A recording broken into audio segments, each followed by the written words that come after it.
dan 4 hal yang menjaminkan banyak rizki, bukan memudahkan rizki. Tolong Bapak Ibu hafal, 4 hal bukan menjaminkan rizki, bukan memudahkan rizki, tidak.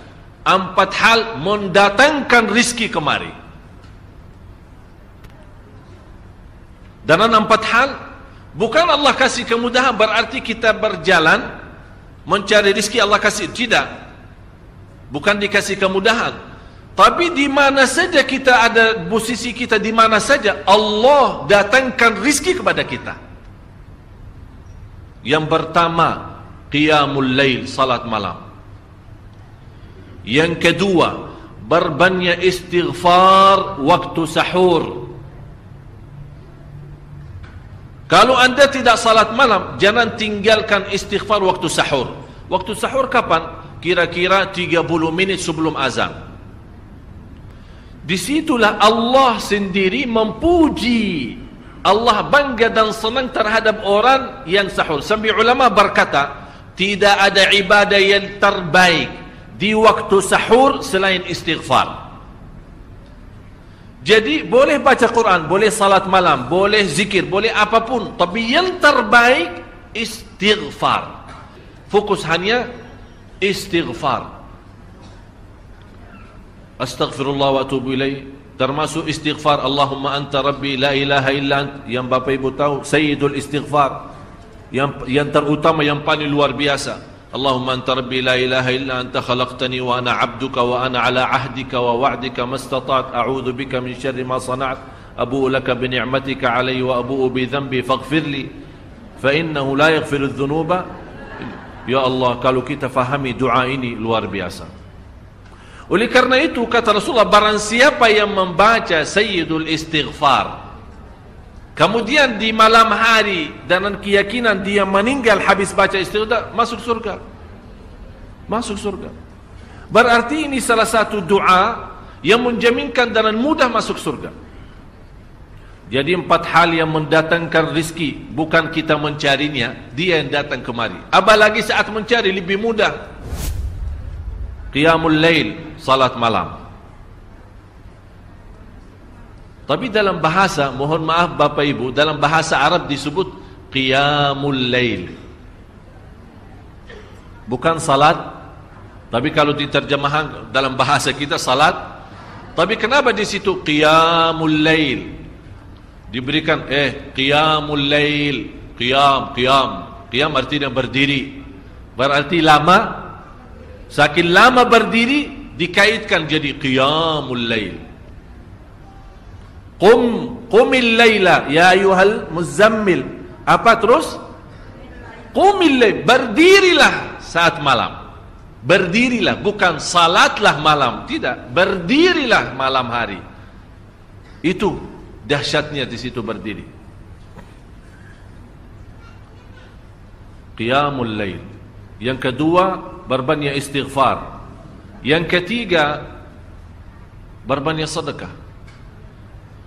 Sebenarnya bukan istilah berbanyak sedekah. Kadang-kadang orang bersedekah 100 juta, udah saya sudah bersedekah 100 juta. Bukan itu.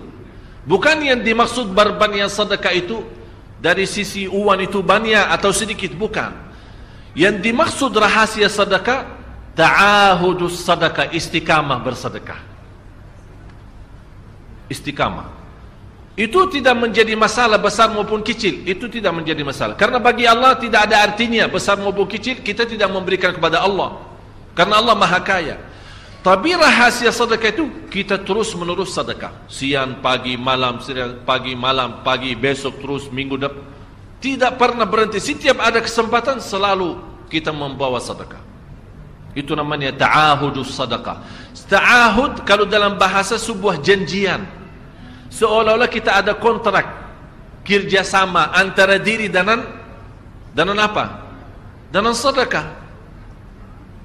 Itu kata ta'ahud, ahad, berjanjian. Saya berjanji. Seolah-olah ada berjanjian antara kita dengan sedekah. Jadi tidak boleh terlepas dari berjanjian. Seolah-olah kita menghormati berjanjian. Bagaimana menghormati? Kita terus kerjasama. Kita beri, Allah ganti berkah sedekah. Kita beri lagi, Allah ganti masih terus. Kita beri, masih Allah terus ganti. Itulah dahsyatnya sedekah.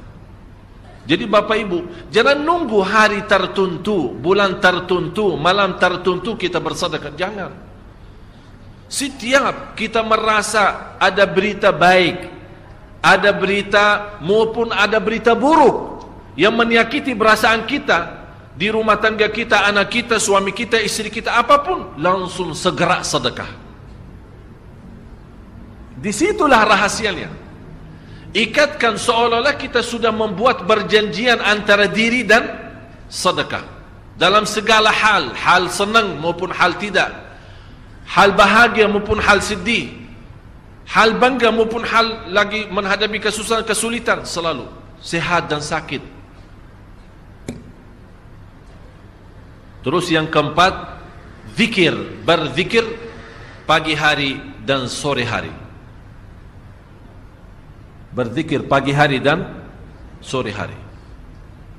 Ini 4 hal Bapak Ibu. Berdiri malam hari, itu yang namanya tahajud, banjanya atau lamanya berdiri. Berbanyak istighfar waktu sahur. Yang ketiga, berbanyak sedekah. Sudah Bapak Ibu mengerti? Jadi istilah berbanyak sedekah bukan artinya harus banyak dari jumlah hitungannya, tidak. Yang keempat adalah berzikir di pagi hari maupun petang hari. Amman huwa qanitun ana al-laili sajidan wa qa'ima. Sajidan wa qa'ima. Jadi Bapak Ibu, saat kita berdiri lama, walaupun baca satu ayat, diulangi berkali-kali, walaupun baca surah pendek, tapi diulangi berkali-kali, tidak menjadi masalah. Bapak Ibu hanya hafal qulhu. Qulhu dibaca 3 kali, pahalanya seperti baca Al-Quran 30 juz. Ada seorang salih mengajak kawannya, sudah mendekati subuh, ayo bangun salat malam dan baca sepertiga Al-Quran. Langsung orang itu menjawab, bagaimana saya baca, sebentar lagi muazan. Bacalah qul huwallahu ahad. Salat malam dan qul huwallahu ahad. Jadi Bapak Ibu, yang saya harap, Jangan susah fikir, ya Allah saya mau baca apaan. Tak usah susah fikir. Baca dan nikmati, yang penting nikmati bacaan. Walaupun qul huwallahu ahad setiap hari. Kalau kita pusing baca, Allah tidak akan pusing mendengar. Malah Allah paling senang mendengar bisikan bacaan dan bisikan doa kita malam hari. Allah paling senang mendengar bisikan doa munajat kita malam hari. Itu luar biasa.